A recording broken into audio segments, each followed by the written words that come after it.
Just about every 4 years, I seem to hear the same things from those people that I know back in the States or other individuals that are sharing their thoughts online. Oh my gosh, it's time for the election. That other person's going to get in. They believe in this or they believe in that, or they're this type of person or they're that type of person, or even worse, their skin could be orange. I'm Rafael Di Furia. Welcome back to Not Your Average Globetrotter, and roll that intro.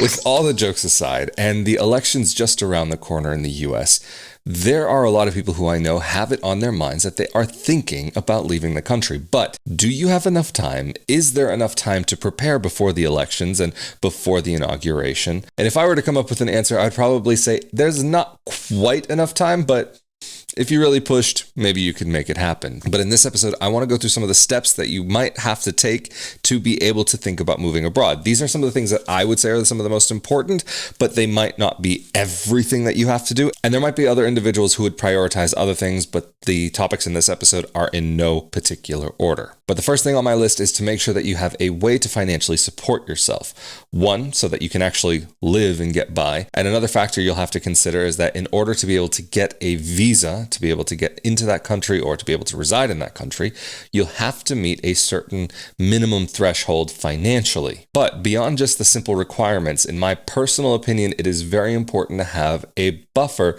just in case things don't go to plan. Like, for example, say you do go and find a job where they will sponsor your visa, but maybe you find out it's an absolute nightmare of a work environment and you will not be continuing there. Or if maybe you do figure out something and some sort of emergency comes up, you'll want to have some buffer. So I would say at least to have 6 months of what your living expenses will be, rent, food, whatever it may be on top of that. But then I would also say it's worthwhile having a buffer beyond that for emergency transportation. For example, do you have to go back to your country for whatever reason? It's worthwhile having enough money for a plane ticket or enough left on a credit card so that you will have that available to you, that you won't be scrambling last second. Although I do think it is worthwhile having some cash with you, although in some parts of the world, you won't be legally allowed to spend over X amount in cash.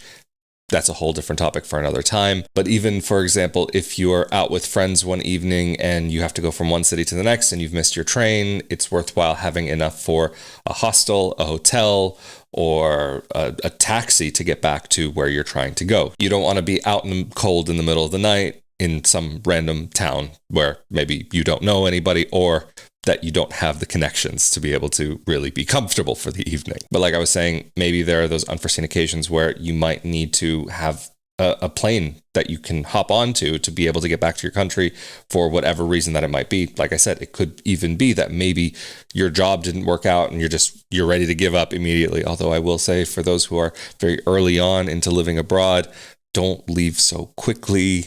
Stick it out as long as possible because the first year can really be the most difficult. And even I would go as far as saying is that there is this kind of like 2.5 year to 5 year process, which can come into play for some people before they really end up feeling like where they are is home and that they're feeling settled and solid. Just before we get into the next section, I do want to say a huge thank you to those of you who helped to make this project possible through the support monthly on rafaeldifuria.com/Patreon, patreon.com/RafaelDiFuria, as well as the super thanks button here on YouTube, as well as the support through rafaeldifuria.com/support. Of course, this episode is an open conversation, so if you have any thoughts on this topic or even any tips of your own or concerns, feel free to leave them down in the comment section below this video, and let's get into the rest of the episode now. This next point, like I've mentioned in so many episodes, is about your legal ability to remain in the country. It's not just going to be based on your finances like I was talking about in the previous point, but there could be even age restrictions, or there could be nationality restrictions, or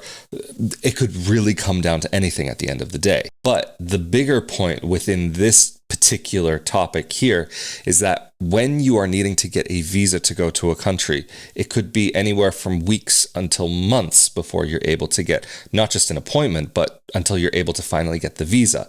For some countries, that could take quite a while, and even getting an appointment in some consulates could be difficult, if not impossible. So when we're talking especially about an upcoming election, and you're thinking, okay, got to make this happen quickly, and before the inauguration or whatever it could be, will you have enough time from now until that point to get your visa in hand, to get tickets in hand, to get all of your belongings either in a storage unit or to sell everything before that time comes, or will you give everything away?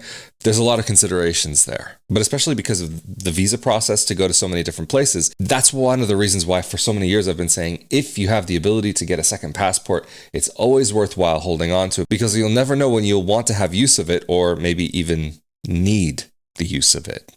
But this leads me on to my next point, is that I've noticed so many Americans leaving this particular point off to the very last second because of not realizing that it's necessary to have a passport to go abroad, or it's necessary to have a passport with a certain amount of validity after the date that you'll be traveling, that you'll have to have a number of months on the tail end after the fact. It's going to depend where you're traveling to. Could be 3 months, could be 6 months, but you'll want to have a good chunk of time left on your passport, not just for the practical reason of being let onto the flight, but also because renewing a passport can be definitely annoying. And especially if you're living in a place where maybe you're not that close to a consulate or embassy, then to renew your passport, and especially if you aren't in a place where you can't do mail-in, then that gets even more annoying. I mean, theoretically, as an American, if you're in a country, I think that has mailboxes, etc., like a presence of it, that business, that I think through them you can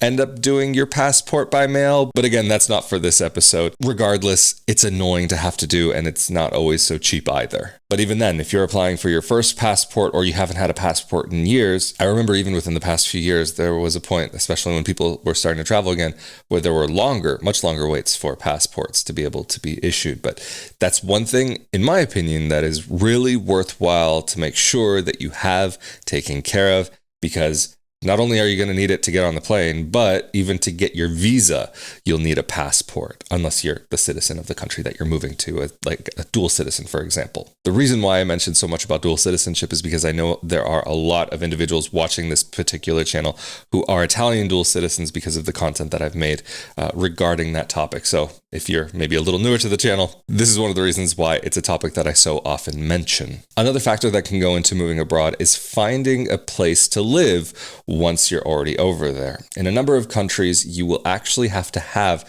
either a home rented, apartment rented, or purchased, or somehow you'll have some place where you can legally be residing before you even make the application for the visa. And so then there is the theoretical possibility that maybe you could rent an apartment on the opposite side of the world, get rejected for a visa in that country, and then still technically be on the hook for an apartment. And not only is it annoying to try and find someplace on the other side of the world, but it can be complicated, especially if you don't speak the local language.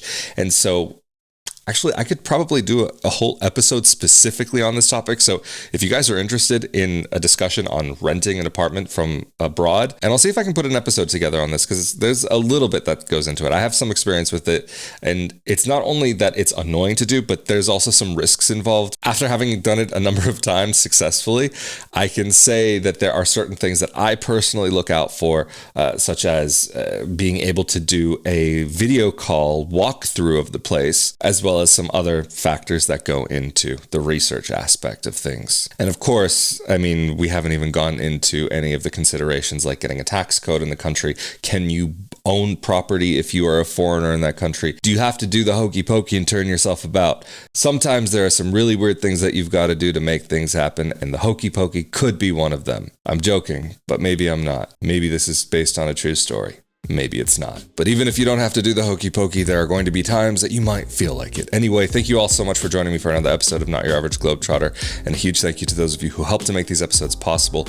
All of the links are down in the info section below. I'm Rafael Di Furia. Stay safe out there, and I will see you all next time. Later.